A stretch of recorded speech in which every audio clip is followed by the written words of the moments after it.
ಆತ್ಮೀಯ ವೀಕ್ಷಕರಿಗೆ ನನ್ನ ನಕ್ಷತ್ರ ಯೂಟ್ಯೂಬ್ ಚಾನಲ್ಗೆ ಸ್ವಾಗತ. ಎಲ್ಲರೂ ಹೇಗಿದ್ದೀರಾ? ಎಲ್ಲರೂ ಚೆನ್ನಾಗಿದ್ದೀರಾ ಅಂತ ಅಂದ್ಕೊಂಡಿದ್ದೀನಿ. ಸೊ ಇವತ್ತು ಡೇ 8th ಡೇ, ಅಂದರೆ 8 ದಿನ ಆಯಿತು ಕಂಟಿನ್ಯೂಸ್ ಆಗಿ. ಒಂದು ವಾರ ನಾನು ವಿಡಿಯೋಸ್ನ ಅಪ್ಲೋಡ್ ಮಾಡಿದ್ದೆ. ಒಳ್ಳೆ ರೆಸ್ಪಾನ್ಸ್ ಬಂದಿದೆ. 5K ವ್ಯೂಸ್ ಹೋಗಿದೆ, 55 ಸಬ್ಸ್ಕ್ರೈಬರ್ಸ್ ಆಗಿದ್ದೀರಾ. ಹೀಗೆ ಸಪೋರ್ಟ್ ಮಾಡಿ ಅಂತ ಹೇಳ್ತೀನಿ, ಹಾಗೆ ಕೇಳ್ಕೊಳ್ತೀನಿ. ಮತ್ತು ಏನಂದರೆ ಇವತ್ತಿನ ವ್ಲಾಗಲ್ಲಿ ನಮ್ಮ ಅತ್ತಿಗೆ ಕಾಲ್ ಮಾಡಿದರು. ನನಗೆ ತುಂಬ ನನ್ನ ವೆಲ್ ವಿಷರ್ಸ್ ಎಲ್ಲ ಕಾಲ್ ಮಾಡಿ ವಿಶ್ ಮಾಡಿದ್ರು. ಚೆನ್ನಾಗಿ ಬರ್ತಿದೆ, ಚೆನ್ನಾಗಿ ಮಾಡ್ತಿದ್ಯಾ, ಅಂದರೆ ಈಗ ಸ್ಟಾರ್ಟಿಂಗ್ ಇದೆ, ಇನ್ನು ಸ್ವಲ್ಪ ಹೋಗ್ತಾ ಇಂಪ್ರೂವ್ ಆಗುತ್ತೆ, ತಲೆ ಕೆಡಿಸ್ಕೋಬೇಡ ಅಂತ ಹೇಳಿದ್ರು. ಹಾಗೆ ನಮ್ಮ ಅತ್ತಿಗೆ ಕೇಳ್ತಾಯಿದ್ರು ಯೂಟ್ಯೂಬ್ ಚಾನಲ್ನ ಹೇಗೆ ಕ್ರಿಯೇಟ್ ಮಾಡಿಕೊಂಡೆ ಅಂತ. ಯಾಕಂದರೆ ಈಗ ಆಲ್ಮೋಸ್ಟ್ ಎಲ್ಲರ ಕೈಯಲ್ಲೂ ಮೊಬೈಲ್ ಇದ್ದೇ ಇರುತ್ತೆ, ಅವ್ರಿಗೆ ಗೊತ್ತೇ ಇರುತ್ತೆ ಹೇಗೆ ಯೂಟ್ಯೂಬ್ ಚಾನಲ್ ಕ್ರಿಯೇಟ್ ಮಾಡೋದು ಅಂತ. ಆದರೆ ಕೆಲವರಿಗೆ ಗೊತ್ತಿರಲ್ಲ. ಸೊ ಅವ್ರು ಹೇಗೆ ಕ್ರಿಯೇಟ್ ಮಾಡಿಕೊಂಡ್ರು ಅಂತ ಕೇಳಿದ್ರು. ಅದಕ್ಕೆ ಸಿಂಪಲ್ಲಾಗಿ ಮೊಬೈಲಲ್ಲೇನೇ ಹೇಗೆ ಕ್ರಿಯೇಟ್ ಮಾಡ್ಕೊಳ್ಳೋದು ಅಂತ ಹೇಳ್ಬಿಟ್ಟು ನಾನೊಂದು ವಿಡಿಯೋ ಮಾಡಿ ಹಾಕ್ತೀನಿ ಅಂತ ಹೇಳಿದ್ದೆ. ಅವ್ರಿಗೆ ಹೇಳಿದ್ದೆ, ಅರ್ಥ ಆಗಿದೆಯೋ ಇಲ್ಲೋ ಗೊತ್ತಿಲ್ಲ, ಆದರೂ ಒಂದು ವಿಡಿಯೋ ಮಾಡಿ ಹಾಕ್ತೀನಿ. ಗೊತ್ತಿರೋರು ತಿಳ್ಕೊಂಡಿರೋರಿಗೆ ಏನು ಸಮಸ್ಯೆ ಇಲ್ಲ, ಗೊತ್ತಿಲ್ಲದೆ ಇರೋರಿಗೆ ಇದು ಒಂದು ಲರ್ನಿಂಗ್ ಥರ ಆಗುತ್ತೆ. ಅದಕ್ಕೂ ಮುಂಚೆ ಇವತ್ತು ಅಮೆಝಾನಿಂದ ಪಾರ್ಸಲ್ ಬಂದಿದೆ. ಸೊ ಡಿಂಪುದು ಡೈಪರ್ಸ್ನ ಬುಕ್ ಮಾಡಿದ್ದೆ. ನಾನು ಹೇಳಿದ್ನಲ್ಲ, ನಾನು ಆಲ್ಮೋಸ್ಟ್ ಡಿಂಪುಗೆ ಲಿಟಲ್ಸ್ ಬ್ರ್ಯಾಂಡ್ದು ನಾನು ಯೂಸ್ ಮಾಡ್ತೀನಿ. ಸೊ ಲಿಟಲ್ಸ್ ಅವ್ರದ್ದು ನಾನು ಬ್ರ್ಯಾಂಡ್ ಬುಕ್ ಮಾಡಿದ್ದೀನಿ. ಇದು ಡೈಪರ್ಸು ಆಫರಲ್ಲಿ ಸಿಕ್ಕಿತ್ತು ನನಗೆ. ಅದಕ್ಕೆ ಟೋಟಲ್ಲಿ 4 ಪ್ಯಾಕೇಜು 1+1 ಆಫರಲ್ಲಿ 1200 ರುಪೀಸ್ಗೆ ಸಿಕ್ಕಿದೆ. ನಾನು ಫಸ್ಟ್ ಕ್ರೈಯಲ್ಲಿ ಬುಕ್ ಮಾಡಿದ್ದೆ, ಅಮೆಝಾನಿಂದ ಡೆಲಿವರಿ ಆಗಿದೆ. ಸೊ 1200 ರುಪೀಸ್ಗೆ 4 ಪ್ಯಾಕೆಟು 128 ಪೀಸ್ ಇದೆ. ನನಗೆ ಆಫರಲ್ಲಿ ಸಿಕ್ಕಿದ್ದು ಇದು ಅಮೆಝಾನ್ದು. ಸೊ ಇದಾದಮೇಲೆ ನೆಕ್ಸ್ಟ್ ನಾನು ಸ್ಕ್ರೀನ್ ರೆಕಾರ್ಡ್ನ ಆನ್ ಮಾಡ್ತೀನಿ. ಸ್ಕ್ರೀನ್ ರೆಕಾರ್ಡ್ ಆನ್ ಮಾಡಿಕೊಂಡು ನಾನು ನೆಕ್ಸ್ಟ್ ಮಾತಾಡ್ತೀನಿ, ಓಕೆನಾ? ನನ್ನ ಫೋನಲ್ಲಿ ನಾನು ಇವಾಗ ಸ್ಕ್ರೀನ್ ರೆಕಾರ್ಡ್ನ ಆನ್ ಮಾಡ್ಕೊತಾ ಇದ್ದೀನಿ. ನೀವು ನೋಡ್ಬೋದು. ಸ್ಕ್ರೀನ್ ರೆಕಾರ್ಡ್ನ ಆನ್ ಮಾಡಿಕೊಂಡು ನಾನು ಯಾವ ರೀತಿ ಯೂಟ್ಯೂಬ್ನ ಮೊಬೈಲಲ್ಲೇ ಸ್ಟಾರ್ಟ್ ಮಾಡ್ಬೋದು ಅಂತ ನಾನು ತೋರಿಸ್ತೀನಿ. ಏನಂದರೆ ನನ್ನ ಮಗಳಿಗೆ ಲಾಲಿ ಹಾಡು ಇದನ್ನೇ ಹಾಕಿ ಯಾವಾಗಲೂ ಮಲಗಿಸ್ತೀನಿ. ಅದೇ ಓಪನ್ ಆಗಿದೆ. ಅದನ್ನು ಕ್ಲೋಸ್ ಮಾಡಿ ಮತ್ತೆ ಯಾವ ಥರ ಹೇಳಬೇಕು ಅಂತ ನಾನು ಪ್ರೋಸೆಸ್ನ ನಾನು ತೋರಿಸ್ತೀನಿ. ಬ್ಯಾಕ್ ಹೋಗೋಣ. ನಾನು ನೆಟ್ಟೇ ಆನ್ ಮಾಡಿಲ್ಲ, ಮರ್ತೇ ಬಿಟ್ಟಿದ್ದೆ. ಅದಾದಮೇಲೆ ನನಗೆ ನೆನಪು ಬಂತು ನಾನು ನೆಟ್ ಆನ್ ಮಾಡಿಲ್ಲ ಅಂತ. ನಾನೇನು ಅಂದ್ಕೊಂಡೆ ನೆಟ್ವರ್ಕ್ ಎಲ್ಲೋ ಸ್ಲೋ ಇದೆ, ಅದಕ್ಕೆ ಹಿಂಗಾಗ್ತದೆ ಅಂದ್ಕೊಂಡೆ. ಆಮೇಲೆ ನೆನಪಾದ್ಮೇಲೆ ನಾನು ಮೊಬೈಲ್ ನೆಟ್ವರ್ಕ್ನ ಆನ್ ಮಾಡಿಕೊಂಡೆ. ನೆಟ್ ಆನ್ ಮಾಡಿ ಮತ್ತೆ ಶುರು ಮಾಡ್ತಿದ್ದೀನಿ ಇವಾಗ. ಫಸ್ಟ್ ಹೋಗಿ ನೆಟ್ ಆನ್ ಮಾಡಿಕೊಂಡೆ. ಅದಾದಮೇಲೆ ಇಲ್ಲಿ ಕೆಳಗಡೆ ಕಾಣಿಸ್ತಿದೆಯಲ್ಲ ನಿಮಗೆ, ಹೋಮು, ಶಾರ್ಟ್ಸು, ಸಬ್ಸ್ಕ್ರಿಪ್ಷನು, ಯು ಅಂತ ಹೇಳಿ, ಯು ಅನ್ನೋದ್ರ ಮೇಲೆ ಕ್ಲಿಕ್ ಮಾಡಿ. ನೀವು ಕ್ಲಿಕ್ ಮಾಡಿದ್ರೆ ನನ್ನ ವಿಡಿಯೋಸ್ ನಿಮಗೆ ಕಾಣಿಸ್ತಿದ್ದಾವೆ. ಸೊ ಅಲ್ಲಿ ಸ್ವಿಚ್ ಅಕೌಂಟ್ ಅಂತ ಇದೆ ನೋಡಿ ಮೇಲ್ಗಡೆ, ಅದ್ರ ಮೇಲೆ ಕ್ಲಿಕ್ ಮಾಡಿದ್ರೆ ಅಕೌಂಟ್ಸು ಬರುತ್ತೆ. ಸೊ ನಂದು ಹಳೇದೊಂದು ಇದೆ ರೂಪಶ್ರೀ ಅಂತ, ಆಮೇಲೆ ನಕ್ಷತ್ರ ಅಂತ ಹೇಳ್ಬಿಟ್ಟು ಇವಾಗ ಪ್ರೆಸೆಂಟಲ್ಲಿರೋದು. ಅಲ್ಲಿ ಆ್ಯಡ್ ಅಕೌಂಟ್ಸಲ್ಲಿ ಪ್ಲಸ್ ಅಂತ ಇದೆ ನೋಡಿ ಅಕೌಂಟ್ ಪಕ್ಕ, ಅದ್ರ ಮೇಲೆ ಕ್ಲಿಕ್ ಮಾಡಿದ್ರೆ ನಿಮಗೆ ಓಪನ್ ಆಗುತ್ತೆ. ಸ್ವಲ್ಪ ಏನಂದರೆ ನೆಟ್ವರ್ಕ್ ಇಶ್ಯೂ ಇದೆ, ಅದಕ್ಕೋಸ್ಕರ ಸ್ಲೋ ಆಗಿ ತೊಗೋತಿದೆ. ಈಗ ನೋಡಿ ಅಲ್ಲಿ ಇಮೇಲ್ ಐ ಡಿ ಕೇಳ್ತಿದೆ ಸೈನ್ ಇನ್ಗೆ. ನಿಮ್ದು ಆಲ್ರೆಡಿ ಇಮೇಲ್ ಐ ಡಿ ಇದ್ದರೆ ಇಮೇಲ್ ಐ ಡಿ ಹಾಕಿದ್ರೆ ನಿಮ್ಮದು ಇದು ಜನ್ರೇಟ್ ಆಗುತ್ತೆ, ಯೂಟ್ಯೂಬ್ ಚಾನಲ್ ಜನ್ರೇಟ್ ಆಗುತ್ತೆ. ಇಮೇಲ್ ಐ ಡಿ ಬೇಕು ಅಷ್ಟೇ ಕ್ರಿಯೇಟ್ ಮಾಡೋದಕ್ಕೆ. ಇಲ್ಲಾಂದರೆ ಹೊಸದಾಗಿ ಕ್ರಿಯೇಟ್ ಅಕೌಂಟ್ ಅಂತ ಕೊಡಿ. ಕ್ರಿಯೇಟ್ ಅಕೌಂಟ್ ಅಂತ ಕೊಟ್ಟು ಫಾರ್ ಮೈ ಪರ್ಸ್ನಲ್ ಯೂಸ್ ಅಂತ ಕೊಡಿ. ಕ್ರಿಯೇಟ್ ಅಕೌಂಟ್ ಮೇಲೆ ಕ್ಲಿಕ್ ಮಾಡಾದಮೇಲೆ ಫಾರ್ ಮೈ ಪರ್ಸ್ನಲ್ ಯೂಸ್ ಅಂತ ಕೊಟ್ಟು ನೇಮ್ ಹಾಕ್ಬೋದು. ಇವಾಗ ನಾನು ಸುಮ್ಮನೆ ನನ್ನ ಮಗಳದ್ದು ಹೆಸ್ರು ಹಾಕ್ತೀನಿ, ಡಿಂಪನ ಅಂತ ಹೇಳ್ಬಿಟ್ಟು ಡಿಂಪನ ಅಂತ ಹಾಕಿ ಲಾಸ್ಟ್ ನೇಮ್ಗೆ ವಿ ಅಂತ ಹಾಕ್ತೀನಿ. ಆಪ್ಷನಲ್ಲು, ಅದು ಅವಶ್ಯಕತೆ ಇದ್ದರೆ ಮಾಡ್ಕೋಬೋದು. ಡೇಟ್ ಆಫ್ ಬರ್ತ್ನ ಎಂಟ್ರಿ ಮಾಡಿ, ಅದಾದಮೇಲೆ ಯಾವುದು ಜೆಂಡರು, ಮೇಲಾ ಫೀಮೇಲಾ ಅಂತ ಹೇಳಿ ಎಂಟ್ರಿ ಮಾಡಬೇಕಾಗುತ್ತೆ. ನನ್ನ ಮಗಳದು ಬರಲಿಲ್ಲ, ಯಾಕಂದರೆ ಮಗುದಕ್ಕೆ ಸ್ವಲ್ಪ ಕಂಡೀಷನ್ಸ್ ಏನೋ ತೋರಿಸಿದ್ರು, ಅದರಿಂದ ಇಮೇಲ್ ಐ ಡಿ ಕ್ರಿಯೇಟ್ ಆಗಲಿಲ್ಲ. ಸೊ ನೀವು ಈ ಥರ ಪ್ರೋಸೆಸ್ ಮಾಡ್ಕೊಂಡೋದ್ರೆ ಆರಾಮಾಗಿ ಯೂಟ್ಯೂಬಲ್ಲಿ ನೀವು ಮಾಡ್ಬೋದು, ಚಾನಲ್ನ ಕ್ರಿಯೇಟ್ ಮಾಡ್ಬೋದು, ಮೊಬೈಲಲ್ಲೇ ಮಾಡ್ಬೋದು. ಏನಂದರೆ ಹಾಗೆ ಇನ್ನೊಬ್ಬರು ಅಕ್ಕ ನನಗೆ ಕೇಳಿದರು, ಯೂಟ್ಯೂಬ್ ಏನೋ ಜನ್ರೇಟ್ ಮಾಡಿದ್ವಿ. ಅದಾದಮೇಲೆ ನಮ್ಮ ವೀಡಿಯೋಸ್ಗಳ್ದು ನಾವು ಹೇಗೆ ನೋಡಬೇಕು, ಎಲ್ಲ ಹೇಗೆ ಅಪ್ಲೋಡ್ ಆಗ್ತಿದೆ ಅಥವಾ ವಿಡಿಯೋಸ್ ವ್ಯೂಸ್ ಹೇಗೆ ಹೋಗ್ತಿದೆ ಅಂತೇಳ್ಬಿಟ್ಟು ಅವರು ಕೇಳ್ತಿದ್ರು. ಸೊ ಅದಕ್ಕೆ ಅದನ್ನು ವಿಡಿಯೋ ಮತ್ತೆ ಮಾಡೋಣ ಅಂತೇಳ್ಬಿಟ್ಟು ನಾನು ಬ್ಯಾಕ್ ಬಂದೆ. ನಿಮಗೆ ಫಸ್ಟಲ್ಲಿ ಹೇಳಿದ್ದು ಗೊತ್ತಾಯ್ತಲ್ವಾ? ಸೊ ಆ ಥರ ಮಾಡ್ಕೊಂಡು ಹೋದರೆ ನಿಮಗೆ ಯೂಟ್ಯೂಬ್ ಚಾನಲ್ ಕ್ರಿಯೇಟ್ ಆಗುತ್ತೆ, ಮೊಬೈಲಲ್ಲೇ ಕ್ರಿಯೇಟ್ ಆಗುತ್ತೆ. ಸಿಂಪಲ್ಲು, ನೀವೇನು ಜಾಸ್ತಿ ತಲೆ ಕೆಡಿಸ್ಕೊಳ್ಳೋ ಅವಶ್ಯಕತೆ ಇಲ್ಲ. ಸೊ ಬ್ಯಾಕ್ ಬಂದಿದ್ದೀನಿ. ಬ್ಯಾಕ್ ಬಂದು ನಾನು ಇವಾಗ ನಂದು ರೂಪಶ್ರೀ ಅನ್ನೋ ಇದ್ರ ಮೇಲೆ ಕ್ಲಿಕ್ ಮಾಡ್ತಾಯಿದ್ದೀನಿ. ಅದೊಂದು ಅಕೌಂಟ್ ಇದೆ, ಅಲ್ಲಿ ನಾನು ಆಲ್ರೆಡಿ ಸ್ವಲ್ಪ ವಿಡಿಯೋಸು ಆವಾಗ ಅಪ್ಲೋಡ್ ಮಾಡಿದ್ದೆ, ಆ ಟೈಮಲ್ಲಿ ಕ್ರಿಯೇಟ್ ಮಾಡಿ. ಅದು ಅಷ್ಟಾಗಿ ನಾನು ಕಂಟಿನ್ಯೂ ಮಾಡಲಿಲ್ಲ, ಅಲ್ಲಿಗೆ ಸ್ಟಾಪ್ ಮಾಡಿದೆ. ಸೊ ಇವಾಗ ಬ್ಯಾಕ್ ಬಂದೆ. ನನ್ನ ಈಗ ಪ್ರೆಸೆಂಟ್ ಯಾವುದು ಓಡ್ತಿದೆ ಅಂತಂದರೆ ನಕ್ಷತ್ರ ಯೂಟ್ಯೂಬ್ ಚಾನಲು. ಅದ್ರ ಮೇಲೆ ಕ್ಲಿಕ್ ಮಾಡಿದೆ. ಅದ್ರ ಮೇಲೆ ಕ್ಲಿಕ್ ಮಾಡಾದಮೇಲೆ ನಿಮಗೆ ನನ್ನ ವಿಡಿಯೋಸು ಪ್ರೆಸೆಂಟಲ್ಲಿ ಏನೇನು ಹಾಕಿದ್ದೀನಿ ಅಂತ ಹೇಳ್ಬಿಟ್ಟು ತೋರಿಸುತ್ತೆ. ಓಕೆನಾ? ಪ್ರೆಸೆಂಟಲ್ಲಿ ಹಾಕಿರೋ ವಿಡಿಯೋಸ್ಗಳೆಲ್ಲ ಬರ್ತವೆ, ಎಷ್ಟು ವ್ಯೂಸ್ ಹೋಗಿದೆ, ಏನೇನಾಗಿದೆ ಅನ್ನೋದು ಅಲ್ಲಿ ಕಾಣಿಸ್ತಿದೆ ಅಂತ ಅಂದ್ಕೊಂಡಿದ್ದೀನಿ. ಕಾಣಿಸ್ತಿದೆ ತಾನೇ?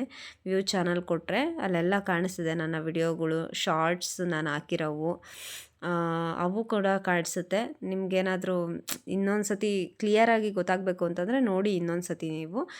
ಸೊ ನಾನು ಹಾಕಿರೋ ಶಾರ್ಟ್ಸ್ಗಳು ಬರ್ತಾ ಇದ್ದಾವೆ. ಈ ಥರ ಇದೆ, ಅಲ್ಲಿ ಎಷ್ಟು ವ್ಯೂಸ್ ಹೋಗಿದೆ ಅನ್ನೋದು ಅಲ್ಲೇ ಕೆಳಗಡೆ ತೋರಿಸ್ತಾ ಇರುತ್ತೆ. ಸೊ ನಿಮಗೆ ಏನು ಬೇಕು ಅಂದರೆ ಅನಾಲಿಟಿಕ್ಸ್ಗೆ ಹೋಗಬೇಕು. ಆ ಮ್ಯಾನೇಜ್ ವಿಡಿಯೋ ಪಕ್ಕದಲ್ಲಿ ಅನಾಲಿಟಿಕ್ಸ್ನ ಕ್ಲಿಕ್ ಮಾಡಿದ್ರೆ, ಸೊ ನನಗೆ ಎಷ್ಟು ಜನ ಸಬ್ಸ್ಕ್ರೈಬರ್ ಆಗಿದ್ದಾರೆ, 55 ಮೆಂಬರ್ಸು, ಎಷ್ಟು ವ್ಯೂಸ್ ಹೋಗಿದೆ 5.3K, ಲೈಕ್ಸ್ ಎಷ್ಟು ಬಂದಿದೆ, ಕಮೆಂಟ್ಸ್ ಎಷ್ಟು ಬಂದಿದೆ, ರೀಸೆಂಟ್ ವ್ಯೂಸ್ ಎಷ್ಟಿದೆ, ಯಾವ್ಯಾವ ರೀತಿ ಆಡಿಯನ್ಸ್ ಯಾರಿದ್ದಾರೆ, ಜೆಂಡರ್ ಯಾರ್ಯಾರು ನೋಡ್ತಿದ್ದಾರೆ, ಜಿಯೋಗ್ರಫಿ ಯಾವುದು ಅಂದರೆ ಇಂಡಿಯಾದವರೇ ನೋಡ್ತಿದ್ದಾರಾ, ಇದೆಲ್ಲ ಡೀಟೇಲ್ಸ್ ಸಿಗುತ್ತೆ. ಇದೆಲ್ಲ ನಿಮ್ಗೆ ಇನ್ನೂ ಡೆಪ್ತಾಗಿ ಹೋಗ್ಬೇಕು ಅಂದರೆ ಗೋ ಟು ಯೂಟ್ಯೂಬ್ ಸ್ಟುಡಿಯೋ ಅಂತ ಕೆಳಗಡೆ ನಿಮಗೆ ಕಾಣಿಸ್ತಿದೆ. ನಾನು ಯೂಟ್ಯೂಬ್ ಸ್ಟುಡಿಯೋ ಅನ್ನೋ ಆ್ಯಪ್ನ ಆಲ್ರೆಡಿ ಡೌನ್ಲೋಡ್ ಮಾಡಿ ಇಟ್ಕೊಂಡಿದ್ದೆ ನಾನು. ನಿಮ್ಗೆ ಡೆಪ್ತಾಗಿ ಬೇಕು ಅಂತ ಹೇಳಿದ್ರೆ ನೀವು ಕೂಡ ಡೌನ್ಲೋಡ್ ಮಾಡ್ಕೊಳ್ಳಿ ಯೂಟ್ಯೂಬ್ ಸ್ಟುಡಿಯೋನ. ಅದ್ರ ಮೇಲೆ ಕ್ಲಿಕ್ ಮಾಡಿದ್ರೆ ನಿಮಗೆ ಯೂಟ್ಯೂಬ್ ಸ್ಟುಡಿಯೋಗೆ ಹೋಗುತ್ತೆ. ಯೂಟ್ಯೂಬ್ ಸ್ಟುಡಿಯೋ ಓಪನ್ ಮಾಡಿದ್ರೆ ನಿಮ್ಗೆ ಅಲ್ಲಿ ಕಾಣಿಸ್ತಿದೆ ನೋಡಿ, 3.9K ವ್ಯೂಸು, 22.9 ವಾಚ್ ಅವರ್ಸು. ಅದಾದಮೇಲೆ ನೆಕ್ಸ್ಟು ಎಷ್ಟು ಜನ ಸಬ್ಸ್ಕ್ರೈಬರ್ಸು, ಏನೇನು ಆಗ್ತಿದೆ, ನೆಕ್ಸ್ಟು ಕಂಟೆಂಟ್ ಏನು, ಕಂಟೆಂಟ್ಗಳು ನಾನು ಏನೇನು ಹಾಕಿದ್ದೀನಿ, ಆಡಿಯನ್ಸು, ನೆಕ್ಸ್ಟು ಆಡಿಯನ್ಸ್ ಯಾರ್ಯಾರಿದ್ದಾರೆ, ಎಷ್ಟು ಜನ ನೋಡ್ತಿದ್ದಾರೆ, ರೆಗ್ಯುಲರ್ ಆಡಿಯನ್ಸ್ ಏನೇನಿದೆ ಅದೆಲ್ಲ ಮೇಲ್ಗಡೆ ಕಾಣಿಸ್ತಿದೆಯಲ್ಲ, overview, content, audience, trends. ಇದ್ರ ಮೇಲೆ ಕ್ಲಿಕ್ ಮಾಡಿಕೊಂಡ್ರೆ ನಿಮಗೆ ಗೊತ್ತಾಗ್ಬಿಡುತ್ತೆ. ಅದಾದಮೇಲೆ ಇವಾಗ ಯುವರ್ ವೀಕ್ಲಿ ರೀಕ್ಯಾಪ್ ಅಂತ ಹೇಳ್ಬಿಟ್ಟು ತೋರಿಸ್ತಾ ಇದೆ ನೋಡಿ. ಒಂದು ವಾರದಿಂದ ನಾನು ಏನೇನು ಮಾಡಿದ್ದೀನೋ ಅದೆಲ್ಲ ಅಲ್ಲಿ ಬರುತ್ತೆ. ಸೊ 1 ವೀಕಿಂದ ನನ್ನದು ಏನೇನು ಯೂಟ್ಯೂಬಲ್ಲಿ ಆಯಿತೋ, ಶಾರ್ಟ್ಸ್ ಫೀಡ್ ಆಗಿರ್ಬೋದು, ಚಾನಲಲ್ಲಿ ಅಥವಾ ವಿಡಿಯೋ ಆಗಿರ್ಬೋದು, ನಾನು ಹಾಕಿರೋದು, ನನಗೆ ಬಂದಿರೋ ಕಮೆಂಟ್ಸ್ಗಳು, ಲೈಕ್ಸ್ಗಳು, ನನ್ನ ವಿಡಿಯೋ ಶೇರ್ ಆಗಿರೋದು, ಪ್ರತಿಯೊಂದು ಡೀಟೇಲ್ಸು ವಾರದ್ದು ಅದೇ ತೋರಿಸುತ್ತೆ. ನಾನು ನೆಕ್ಸ್ಟ್ ಬೇಕು ಅಂದರೆ ನೆಕ್ಸ್ಟ್ ವೀಕ್ದು ನೋಡ್ಕೊ ಅಂತ ಹೇಳ್ಬಿಟ್ಟು ಅದೇ ಹೇಳ್ತಾ ಇದೆ. ಸೊ ಇದು ವೀಕ್ಲಿ ಬೇಸ್ ಮೇಲೆ ಅದೇ ತೋರಿಸುತ್ತೆ ಯೂಟ್ಯೂಬ್ ಸ್ಟುಡಿಯೋದಲ್ಲಿ. ಯೂಟ್ಯೂಬ್ ಸ್ಟುಡಿಯೋಯಿಂದ ಕೆಳಗಡೆ ಬಂದರೆ ಏನೇನಿದೆ ವಿಡಿಯೋಸ್ಗಳು, ಎಷ್ಟು ವ್ಯೂಸ್ ಹೋಗಿದೆ ಅದರಲ್ಲಿ ಡೀಟೇಲಾಗಿ ತೋರಿಸುತ್ತೆ. ಕೆಳಗಡೆ ಇದೆ ನೋಡಿ dash board, content, analytics, community ಅಂತ ಎಲ್ಲ ಇದೆ. ಇವಾಗ ಅರ್ನಿಂಗ್ಸಿಗೆ ಹೋಗೋಣ. ಮಾನಿಟೈಸೇಷನ್ಗೆ ಏನು ಇಂಪಾರ್ಟೆಂಟು ಅಂತ ಅಕ್ಕ ಕೇಳಿದರು, ಅದಕ್ಕೆ ಹೇಳ್ತೀನಿ. ಕೆಳಗಡೆ ಬನ್ನಿ, ಅಲ್ಲಿ ನೋಡಿ ಫಸ್ಟ್ ಕ್ರೈಟೇರಿಯಾ ಬಂದು 500 ಸಬ್ಸ್ಕ್ರೈಬರ್ ಆಗಬೇಕು. ಅದಾದಮೇಲೆ 3000 ವಾಚ್ ಅವರ್ಸ್ ಆಗಬೇಕು. ಅಂದರೆ 12 ಮಂತ್ಸಲ್ಲಿ 500 ಸಬ್ಸ್ಕ್ರೈಬರ್ಸ್ಗಳು 500 ಮೆಂಬರ್ಸ್ ಆಗಿ 3000 ವಾಚ್ ಅವರ್ಸು ಎಷ್ಟು 12 ತಿಂಗಳಲ್ಲಿ ಅಂದರೆ 365 ದಿನದಲ್ಲಿ ಆದರೆ ನಿಮ್ಮ ಮಾನಿಟೈಸೇಷನ್ ಆನ್ ಆಗುತ್ತೆ. ಸೊ ಅದ್ರ ಕೆಳಗಡೆ ಇನ್ನೊಂದು ಆಪ್ಷನ್ ಇದೆ. ಇದು ಆ ಎರಡರಲ್ಲಿ ಯಾವುದಾದ್ರೂ ಒಂದಾಗಬೇಕು. 500 ಸಬ್ಸ್ಕ್ರೈಬರ್ ಆದಮೇಲೆ 3 ಮಿಲಿಯನ್ಸ್ ಶಾರ್ಟ್ಸ್, ನೀವು ಶಾರ್ಟ್ಸ್ ಫೀಡ್ ಮಾಡ್ತೀರಲ್ಲ, ಅದು 3 ಮಿಲಿಯನ್ಸ್ ವ್ಯೂಸ್ ಹೋದರೆ ನಿಮಗೆ ಫಸ್ಟ್ ಕ್ರೈಟೇರಿಯಾ, ನೀವು ಎಲಿಜಿಬಿಲಿಟಿ ಆಗ್ತೀರಾ ಮಾನಿಟೈಸೇಷನ್ಗೆ. ಸೆಕೆಂಡ್ ಕ್ರೈಟೇರಿಯಾ ಕೆಳಗಡೆ ಬನ್ನಿ. ಕೆಳಗಡೆ ಬಂದರೆ ಅಲ್ಲಿ ಕಾಣಿಸ್ತಿದೆ ಅಂತ ಅನಿಸುತ್ತೆ, 1000 ಸಬ್ಸ್ಕ್ರೈಬರ್, 1000 ಜನ ಸಬ್ಸ್ಕ್ರೈಬ್ ಆಗಬೇಕು. ಜೊತೆಗೆ 4000 ವಾಚ್ ಅವರ್ಸ್ 365 ದಿನದಲ್ಲಿ. ಇವೆರಡು ಕ್ರೈಟೀರಿಯಾನ ನೀವು ಕಂಪ್ಲೀಟ್ ಮಾಡಿದ್ರೆ ನಿಮ್ಮದು ಸೆಕೆಂಡ್ ಕ್ರೈಟೇರಿಯಾ ಇದು, ನೀವು ಮಾನಿಟೈಸೇಷನ್ಗೆ ಎಲಿಜಿಬಿಲಿಟಿ ಇರ್ತೀರ. ಇವೆರಡೂ ಆಗಲಿಲ್ಲ ಅಂತಂದರೆ ಇನ್ನೊಂದು ಏನಂದರೆ 1000 ಸಬ್ಸ್ಕ್ರೈಬರು, ಅದ್ರ ಜೊತೆಗೆ 10 ಮಿಲಿಯನ್ ವ್ಯೂಸು. ಶಾರ್ಟ್ಸ್ ನೀವು ಫೀಡ್ ಮಾಡ್ತೀರಾ ಅಲ್ವಾ, ನೀವು ಶಾರ್ಟ್ ರೀಲ್ಸ್ ಮಾಡಿ ಹಾಕ್ತಿರ್ತೀರಲ್ಲ, ಅದರಲ್ಲಿ 10 ಮಿಲಿಯನ್ಸ್ ವ್ಯೂಸ್ ಹೋದರೆ ನೀವು ಮಾನಿಟೈಸೇಷನ್ಗೆ ಅಪ್ಲೈ ಮಾಡ್ಬೋದು. ಇದು ಪ್ರೋಸೆಸ್ ಇರೋದು. ಸೊ ನಂಗೆ ಒಂದು ಅಕ್ಕ ಕೇಳಿದರು, ಯೂಟ್ಯೂಬ್ ಚಾನಲ್ ಏನೋ ಸ್ಟಾರ್ಟ್ ಮಾಡಿದ್ಮೇಲೆ ಅದ್ರ ಪ್ರೋಸೆಸ್ ಏನು ನನಗೆ ಗೊತ್ತಿಲ್ಲ ಅಂತ. ಅದಕ್ಕೋಸ್ಕರ ನಾನು ಈ ವಿಡಿಯೋನ ಮಾಡಿದ್ದು. ಯೂಟ್ಯೂಬ್ ಸ್ಟುಡಿಯೋಗೆ ಹೋದರೆ ನಿಮಗೆ ಪೂರ್ತಿ ಡೀಟೇಲ್ಸ್ ಸಿಗುತ್ತೆ. ಎಷ್ಟು ಜನ ಸಬ್ಸ್ಕ್ರೈಬರ್ ಆದರೆ ಮೊನಿಟೈಸೇಷನ್ ಆಗುತ್ತೆ, ಎಷ್ಟು ಜನ ನೋಡಿದ್ರೆ, ಎಷ್ಟು ಅವರ್ ನೋಡಿದ್ರೆ ನಿಮ್ಮ ಚಾನಲ್ಲು ಮೊನಿಟೈಸೇಷನ್ಗೆ ಎಲಿಜಿಬಿಲಿಟಿ ಇರುತ್ತೆ, ಎಲಿಜಿಬಿಲಿಟಿ ಕ್ರೈಟೀರಿಯಾ ಏನು ಅನ್ನೋದನ್ನು ನೀವು ಇದರಲ್ಲಿ ನೋಡ್ಬೋದು ಯೂಟ್ಯೂಬ್ ಸ್ಟುಡಿಯೋದಲ್ಲಿ. ಸೊ ಇದು ಇವತ್ತಿಂದ ವಿಡಿಯೋ ಆಗಿತ್ತು. ನಂದು ನೀವು ನೋಡ್ತಿದ್ದೀರಲ್ಲ ಮೇಲ್ಗಡೆ, ಎರಡರಲ್ಲಿ ಯಾವುದಾದ್ರೂ ಒಂದು ಮಾಡ್ಬೋದು. 500 ಸಬ್ಸ್ಕ್ರೈಬರು 3000 ವಾಚ್ ಅವರ್ಸು, ಅಥವಾ 500 ಸಬ್ಸ್ಕ್ರೈಬರು 3 ಮಿಲಿಯನ್ ಶಾರ್ಟ್ಸು. ಅದಾಗಿಲ್ಲ ಅಂತಂದರೆ ಕೆಳಗಡೆ ತೋರಿಸಿದ್ನಲ್ಲ ಅದೇ ಥರ 1000 subscriber 4000 watch hours, 1000 subscriber 4000 watch hours. ಅದು ಆಗಲಿಲ್ಲ ಅಂದರೆ 1000 ಸಬ್ಸ್ಕ್ರೈಬರ್ಸು, ಅದಾದಮೇಲೆ 10 ಮಿಲಿಯನ್ ವ್ಯೂಸು. 10 ಮಿಲಿಯನ್ ವ್ಯೂಸು ಯಾವುದರಿಂದ?